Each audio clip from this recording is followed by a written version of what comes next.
Mr. Sangqu, thank you for coming to studio and making time for us. Good morning.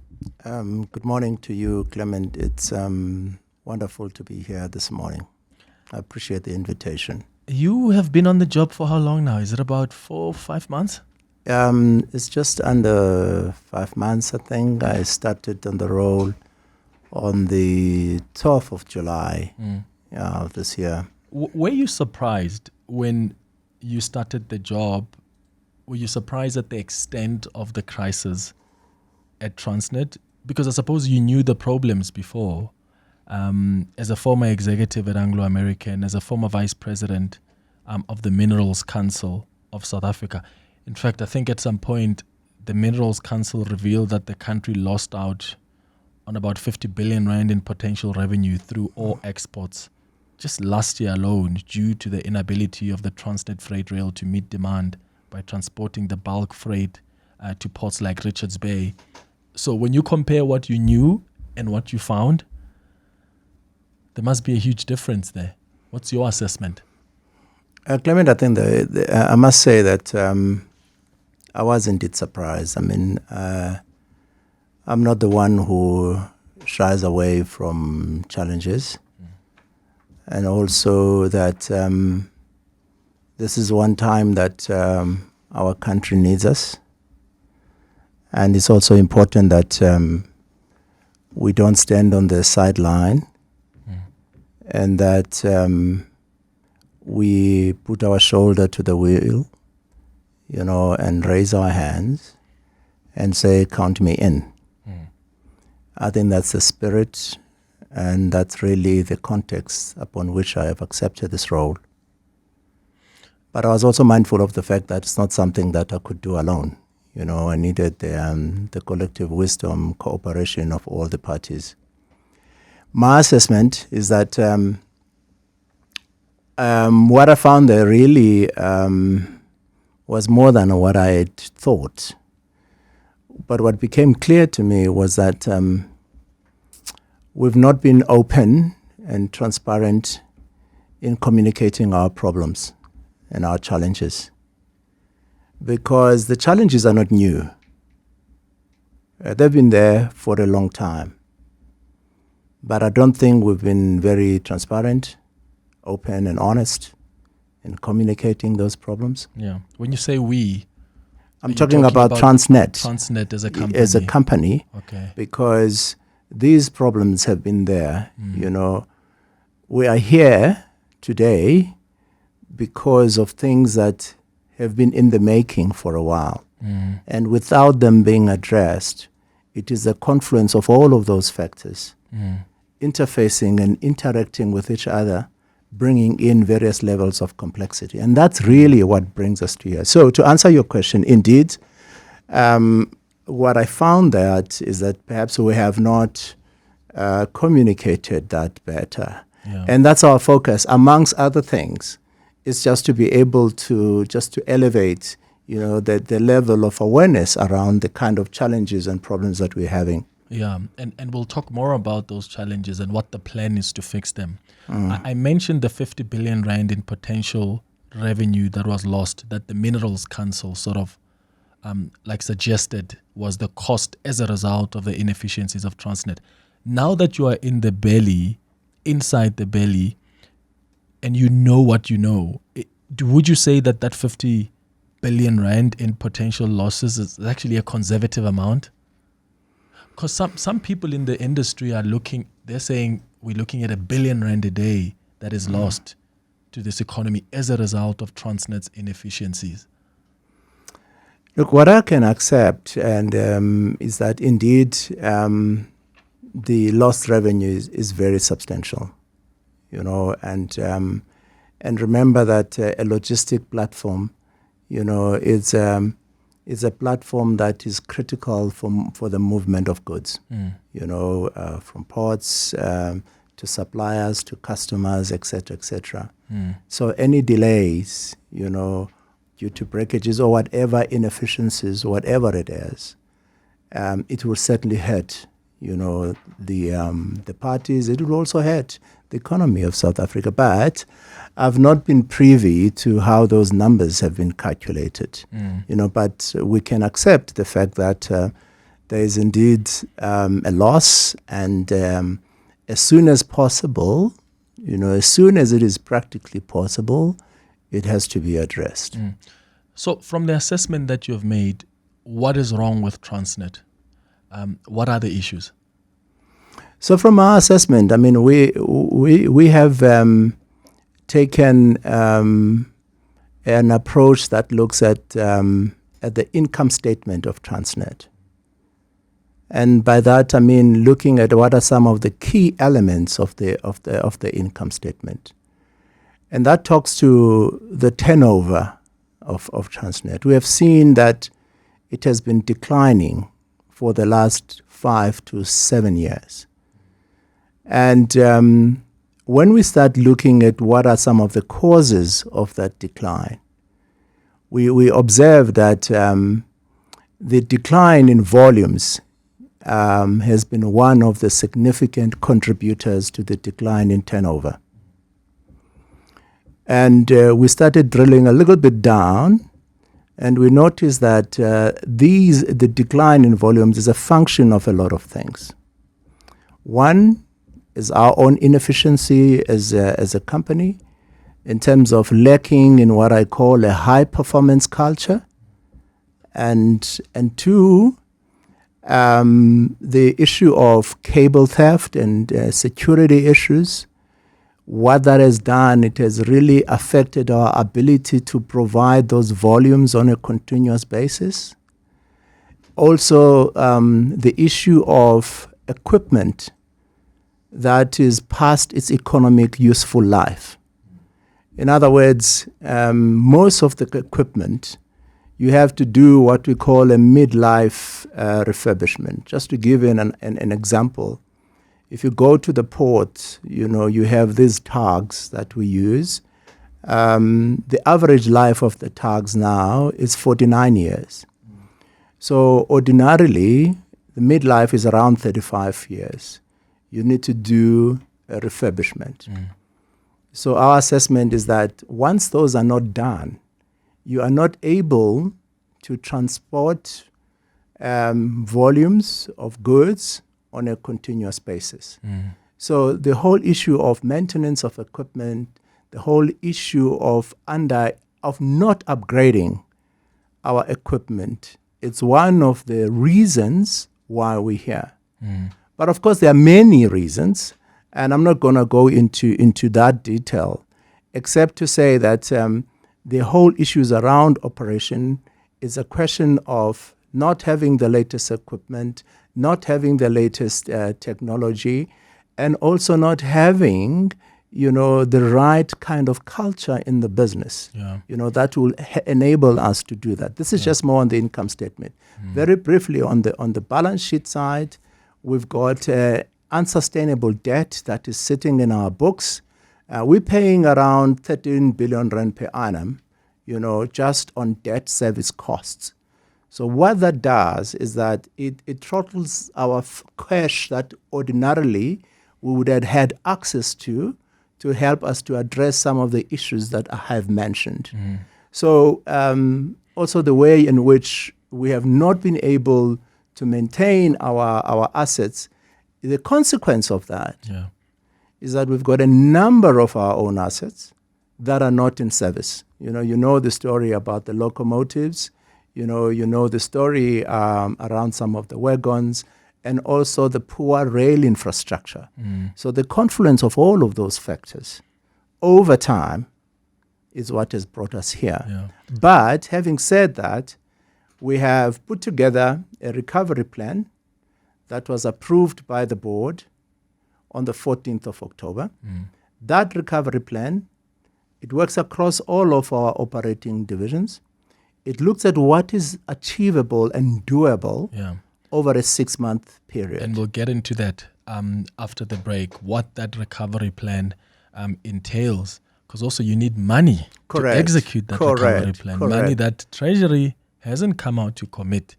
I want you to give us a bit of an update on what's been happening with the thousands of shipping containers that are stuck at the Durban port, because I know there were immediate interventions that were put in place. I mean, you've got one of the world's shipping lines, I think is it Musk, that is reportedly so frustrated with the delays, even at the Cape Town harbor, that it's now decided it will bypass the mother city and offload South African-bound container cargo in Mauritius, where it will then be moved to South Africa in smaller vessels.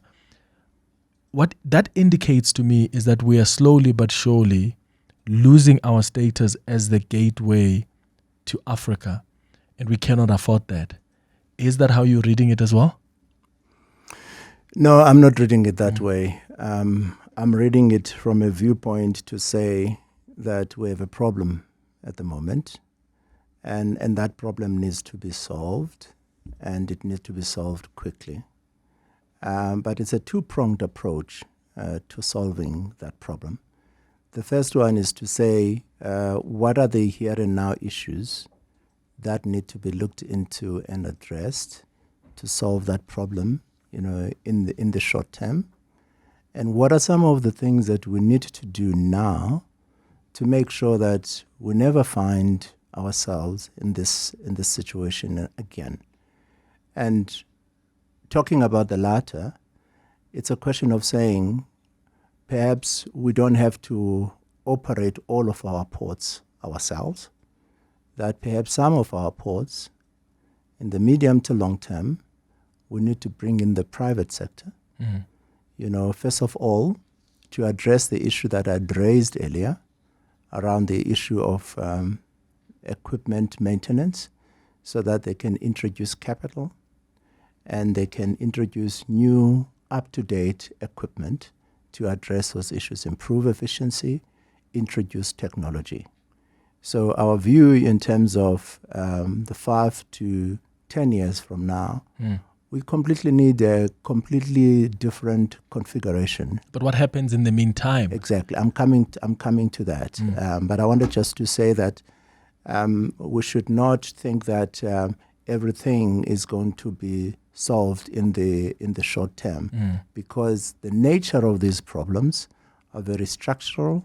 The nature of these problems have been coming for some time. So they are not going to be quick fixes. There are some interim measures just to try and make sure that the situation does not get worse. We find ways in which we can improve the situation. So the team is working very hard to try and secure some of this equipment, and with the assistance of our customers. In fact, MSC has been working closely with us. What has been encouraging, even with this crisis, is the offer for help. And I think it's been pleasing to say, with all of these challenges that we've been having, that our customers have reached out to us to say, how can we help? Even our labor has come on board, organized labor and our employees to say, how can we help to address the situation? What equipment is that you have to buy? Look, we need cranes. We need these long cranes, that can be able to take, when the vessel gets to the port, they'll be able to offload. My team gave me a briefing this morning that through the assistance, of our customers and our suppliers, we are securing these all over the world. And there's about 7 that are coming from Los Angeles that will be arriving in the next a week or so. So we have a deadline that we have set for ourselves that by the end of February, we would have cleared all the backlog. Why is your team only purchasing this now? I mean, we didn't have to wait for ships to be stuck or over 60,000 containers to be stuck at the port, surely for them to realize that, oh, wait, there's equipment that is needed here. No. Let me correct that. Some of this equipment is through the assistance, of our customers that this equipment we are able to access. We still, our problems in terms of our financial situation hasn't changed, hasn't improved, but through the solidarity, that we are receiving from our customers, they are helping us to do that. I suppose what I'm asking is when did they, for instance, when did they issue, did they start the purchase for the equipment? Because now how it's reading to me is there's a crisis, thousands of containers are stuck at the port, the management now starts with the patches of the equipment. And I'm saying, why do we wait for that crisis? Surely they know the equipment that they need to make operations smooth at the ports. Why did they not do that? I don't want to talk about what happened in the past, but I would like to believe that this request for equipment has always been known, and I'm quite certain that there have been submissions in the past to say this is what we need. I'm not cited as to why those decisions were not taken. But all that I know is that there's always been a plan to get us out of this situation. And that is why it has been a lot easier, to activate those plans, because a lot of the work has already been done. So I think the whole issue, and I've gone on record to say that this problem is complex. It's got a number of areas to it. But I think what I would like us to focus on at the moment is to say what is being done. We believe that it's going to get us out of the situation that we're in now. I also need to mention this, that the dangers of using old equipment is an issue of safety. It's not safe, to use this equipment because it creates other problems. Hence, we welcome this kind of assistance. Which is why they should have patches those much, because then you don't put the safety. And I'm not saying this because I want us to be stuck on the past. I just think we also need a culture of consequence management. What I have seen, especially in SOEs, is that when things are going AWOL and there's trouble, we often just want to talk about the solutions. And the very same people who have caused the problems or they fail to act efficiently, they are stuck with the companies. And for me, that's where the problem is. The president, when he visited the Durban port, said there must be consequences. So who must take accountability? Because someone has got to take accountability. If these things were meant to be purchased much earlier and potentially we could have avoided this kind of a crisis, whoever was responsible for that needs to be held accountable. There are two sides to that. I mean, the first one is to say that I think it would be unfair to paint everybody with the same brush, to think that our employees at Transnet, are not able to do their job. I've been there 4.5 months. I've been impressed by the depth and the quality of what I've seen in Transnet.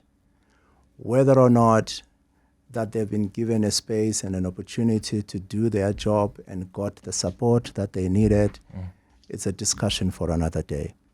That does not suggest either that we've got all the skills components that we need. But we need to acknowledge that we have a strong base to work with. And perhaps that has been suppressed for whatever the reasons were. But that is beginning to come out. And it's almost recalibrating the tempo within the organization, giving us the kind of confidence, hope, and belief that things will turn. So that's the first thing. The issue of consequence management in relation to decision makers prior to our time, I cannot talk about that. Where I agree with you, we need to always acknowledge how we got to be where we are so that we never find ourselves in this situation again. But it may not be very useful as well to get stuck in there because we need change. And if there is one thing that I think we need to do, this is a moment of crisis. We need national solidarity. Anyone who can raise their hand and help us to get out of this crisis, it is what is required for this time. And I do believe that we can be able to get ourselves out of the situation that we find ourselves in today. Yeah, Mr. Sangqu, I want you to just quickly take us through that turnaround plan. You've already explained the kind of policy reforms that are needed, in that you need to bring in the private sector. What else are you looking at as the board to try and fix this crisis? So, Clement, I mean, we have to try and deal with the here and now issues. By that, I'm talking about some of the immediate challenges that is facing us, and that is the issue of reliability of our equipment. And that is a function of a number of factors. First of all, in the case of rail, we have a number of manual systems, that we are using for scheduling the trains. Now, the problem of manual system is that they do not work all the times. Someone can manipulate those, and they are not integrated. So one of the issues is to have an integrated train planning system, so that it can enhance efficiency, there's better communication, and there's better reliability. The second issue is to have access to some of the locomotives that are out of service, to ensure that we have access to spare parts. And the discussions are at a very advanced stage, where we are working with our customers to help us to procure some of these equipment. We also operate within the environment of the Public Finance Management Act, which in itself is a regulatory framework, and we've been working with National Treasury to see what kind of procurement reforms that can be introduced to make it a lot easier, more nimble and more agile to better support our recovery plan. And I'm very pleased with the kind of support that we have received from National Treasury. It has taken us a bit of time to get here, but with the help of the NLCC, it's been encouraging and pleasing that has been a great contributor in terms of giving momentum, to our recovery plan. What does that mean when you say give momentum? Because when you indicated in the past that you're going to need about 100 billion rand to implement and execute this turnaround plan, Treasury didn't commit anything. So what does that mean? Where are you going to get the money? Are you suggesting that Treasury is amenable to giving you money? Have they made some kind of a commitment? The discussions are ongoing with regard to the money part. I was just talking about the fact that National Treasury is also the custodian of the PFMA. So if there are any deviations in terms of that regulatory framework, we have to get their sign off. So they've been very helpful on that part. Yeah. What about the funding part, though? Well, the funding part, we are in discussions, and but I mean, as I said, let's not try and simplify this issue. It's a bit complicated because we also have not been able to communicate prior to this moment the nature of our challenges, and the depth of the problem that we have. Yeah. But it's all articulated now in the recovery plan.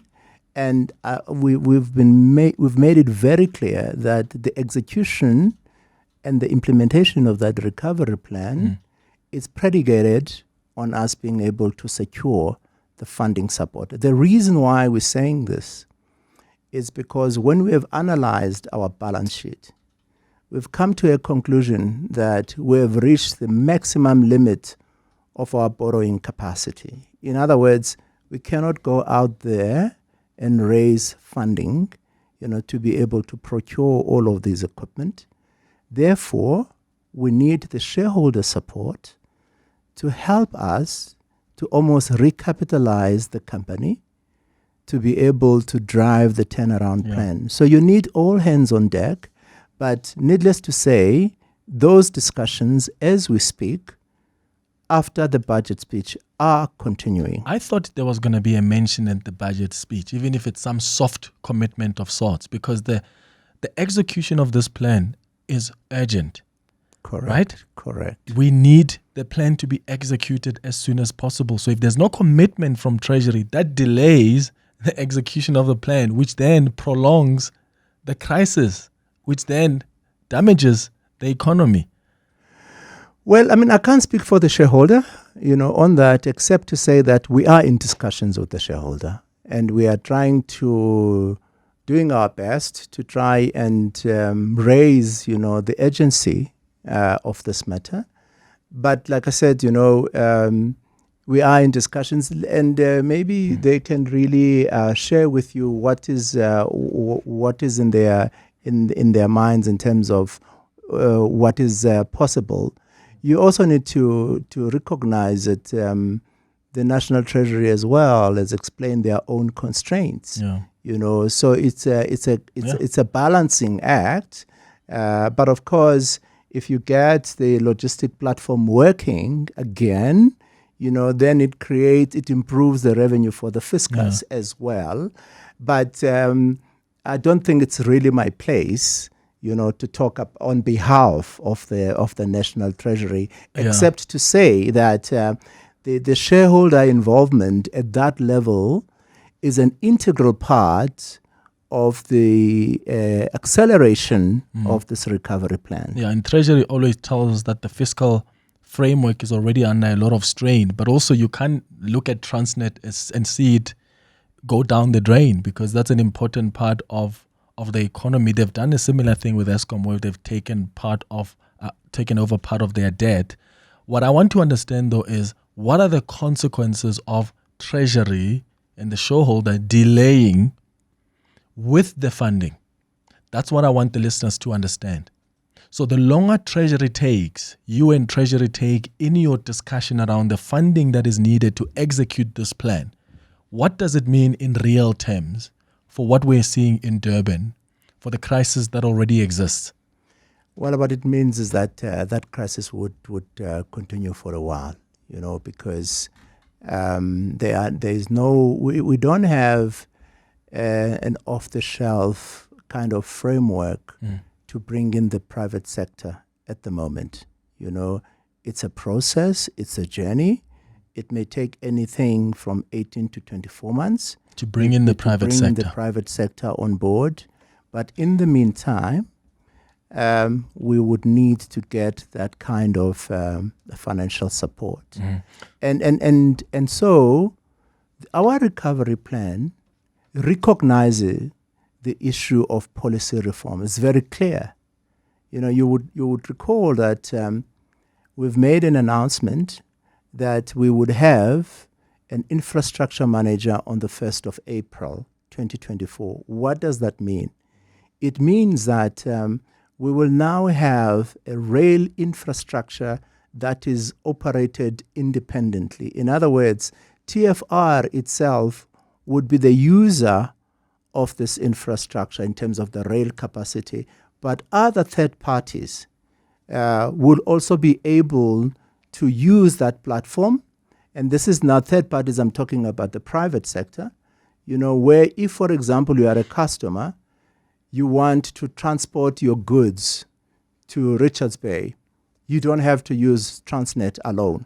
It's more like an AXA. When you go to the airport, different airlines. It's different airlines. So the infrastructure manager works on that basis. So I can own a train and I get given the permit by the infrastructure manager and I can operate. Correct. And if Abel wants to move his goods, he doesn't have to come to you as Transnet. He's got an option between the two of us and other players. Correct. That is what we're doing in terms of providing the third-party access. That's in a nutshell to say that. But before we get there, we need to survive. We need to get there if in terms of making sure that. So our recovery plan recognizes that very well. So that's just the first part. Are you not worried, though, about what that will mean for the financial health of Transnet? Because now when it becomes competitive, you don't have a monopoly on freight rail, on transporting the goods. There are other private sectors that are players as well. So you are basically competing.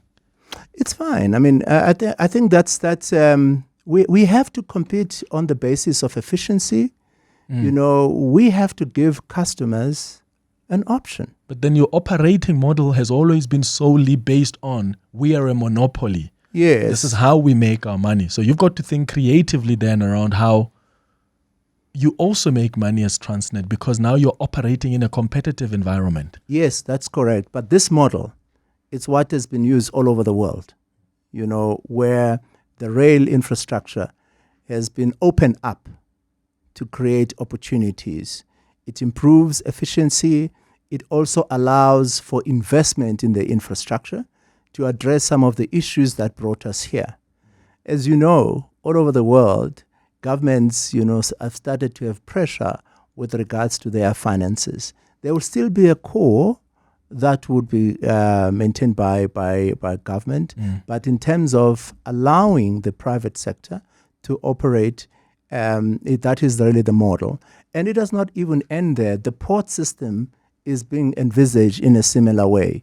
You might have read in the paper that in July we announced a bidder, for the Durban Container Terminal Pier 2, and that's really the first step of opening up, the port facilities to allow the private sector. Okay. But you need to accept that this is not privatization in the sense that all of this infrastructure is still owned by government, but the operating ability and who operates it, private sector is allowed. It's almost like strengthening and formalizing and creating competitiveness of the logistics. And that's how we see the future going forward.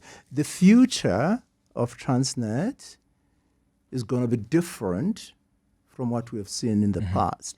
Misela Kopenhlapo, who is calling us from Johannesburg. You are the CEO of the African Rail Industry Association. Misela, thanks for calling. Good morning. Good morning, and good morning to your listeners. Sure. And Andile Sangqu. Just wanted to come on quickly online that there are changes at Transnet. We now have that transparency that we've been wanting as the rail industry. And Andile Sangqu, I'm happy to report to you that your team is working with ARIA on finding solutions around the timber side. Your team is quite responsive, of which is new for us as an industry. But Andile Sangqu, you will not be able to achieve what needs to be achieved by Transnet on your own. And we've always raised our hand that we are here. We are here to help Transnet. Transnet cannot fail, not under our watch. It's all hands on deck, boots on the ground, government financial support. It's cost to volumes, it's to revenue for Transnet. It will save the manufacturing sector. It will then sustain and create jobs. Yeah. I was at the factory yesterday. They have retrenched 100 employees, and then we need to bring those 100 back. Yeah. Misela, I've got to leave it there because I want to go to some more listeners, but thank you so much. Some great points. It's good, I suppose, Mr. Sangqu, that as the CEO of the African Rail Industry Association, they're beginning to see some positive moves. Ian, in Johannesburg, what do you want to say? Hi. Good day, Mr. Chair. I think the idea of having an infrastructure manager is an excellent one. My question is merely, what happens to the highly unionized Transnet staff and the relationship with the unions, and how is this going to operate? Thank you very much. That's my question. Thanks for the question, Ian. Becca in Randburg, go ahead. Yes, I wanted to know the funding levels from governments for Transnet. How do they compare internationally? And given the government's apparent commitment to austerity as well as greater involvement in of the private sector, how credible are the claims that they are willing to help Transnet out? Thank you. Great question there, Becca. In Randburg, thank you. Moodley in Johannesburg, hi. Hello, Clement, and your guest there. I've been dealing with Transnet and SAA for virtually almost 40 years. I'm now retired. Why this problem really goes back beyond 25, 30 years. So much so, it's at a point now, it's basically irrecoverable. And not to forget the damage the unions have caused over the decades. Good luck. Thank you. Thank you, Motli. In Johannesburg. It looks like you're being warned about the unions, Mr. Sangqu. All right, so Ian is asking about the highly unionized environment. Then the question about funding. How credible are these claims that Treasury is willing to assist? Well, let me start with Ms. Sela. Ms. Sela, thanks very much for that feedback. And we are pleased to hear that our colleagues are engaging with you. We recognize that, and maybe something that I should have mentioned at the start of this conversation, that we are committing ourselves to openness and transparency and accessibility. And that's important because we take full ownership of where we are, and but we believe that we will have to collaborate to get us out of this. So your offer, Misela, I'm going to take it up. We'll try and meet this side of Christmas. Okay. Just to try and see. Or should we connect you guys? No, I think my office. Okay, you guys will get a hold of her. I think my office will arrange. All right, that. and the question from Ian. So Ian, we cannot really achieve this plan of the infrastructure manager without bringing the unions on board. We will have to find a formulation that works for everybody. They are a very important and an integral stakeholder to the success of this. So whatever it is that we come up with, it has to work for everybody. And just on that, this issue of labor participation in these kinds of policy reform initiatives is not new to South Africa. All over the world, when these kinds of policy reforms were implemented, there was a form of agreement and joint collaboration, with the unions. So we're following tried and tested models. Okay. So we're not trying to impose this, and we will certainly be working together, to achieve that. And Treasury, do you have confidence that they will pull through? The listener wants to know, how credible is the claim given the austerity measures, given the fiscal framework that is so constrained? Yeah, I think this is something that you alluded to earlier, Clement. Because we've been here before. SAA wanted money, Eskom has been begging. These things don't just happen quickly. Yeah, but I don't think it's fair to put me in a spot here because I can't speak for the shareholder, But what we have done, we are engaging, and the conversation has been very constructive, and there is an appreciation of the sense of urgency, despite the constraints that exist. And there is also an understanding that there are here and now issues that need to be addressed. Okay. And which is sort of talk to the remedial plan, but there are long-term issues. Yeah. When are you appointing a new CEO following the departure of Portia Derby? Yeah, so that's a very important point. So we have given guidance that we intend to complete the recruitment process at the earliest at the end of December 2023, and at the latest February 2024. I'm pleased to report that we are on course. We believe that we will be able to come through within those timelines. Okay.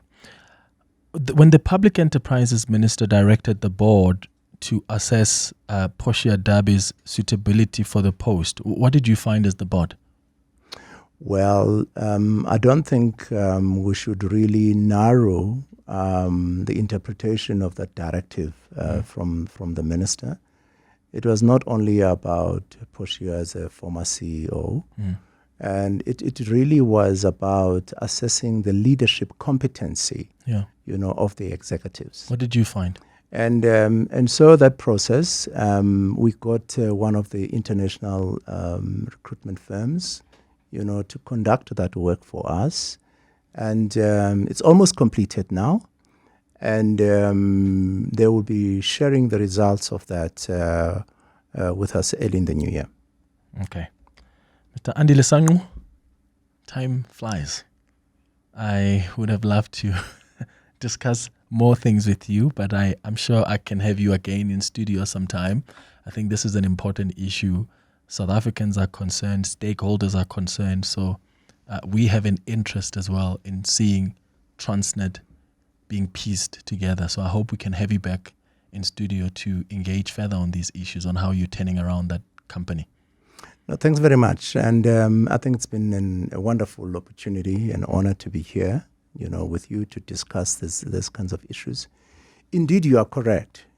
Perhaps when we come back, we hope we'll have good news to tell, and we'll be able to report on some progress. Thanks very much for the opportunity. And thank you for availing yourself. Greatly appreciated. I appreciate it. Andile Sangqu is the Transnet board chairperson.